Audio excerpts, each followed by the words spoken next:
দার যেরকম গভর্নমেন্টের একজন প্রধানমন্ত্রী থাকে আর একজন প্রেসিডেন্ট থাকে আর বিভিন্ন বিভাগে মন্ত্রীরা থাকে, আল্লাহরও ওইভাবে রাষ্ট্র, আল্লাহ বা ভগবান বা গড তারও এই বিশ্ব এগুলিকে পরিচালনা করার জন্য বিভিন্ন মন্ত্রণালয় আছে, আর ওই সব মন্ত্রণালয়গুলিতে আমাদের দেবতাগুলিকে এইভাবে শরীক করে রাখা তিনি রেখেছেন। এটা হলো তাদের ধারণা।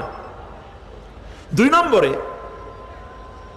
নবী করিম সাল্লাল্লাহু আলাইহি সাল্লামের রিসালাত সম্পর্কে তাদের এই ব্যাপারে তারা একমত হতে পারে নাই, কিন্তু নবী করিম সাল্লাল্লাহু আলাইহি সাল্লাম মিথ্যা কথা বলেছেন নাউজুবিল্লাহ এটা তারা ধারণা করতে পারতো না, কারণ 40টি বছর পর্যন্ত একটি মিথ্যে কথা তিনি বলেন নাই। সুবহানাল্লাহ বলেন। নবুয়তের আগ পর্যন্ত কোনো মিথ্যে কথা তার কাছ থেকে লোকেরা শোনে নাই। সুবহানাল্লাহ। সারা জীবনেও তিনি কোনো মিথ্যে কথা বলেন নাই। তৃতীয় যে বিষয়টি, এই বিষয় ছিল তাদের মারাত্মক প্রশ্ন।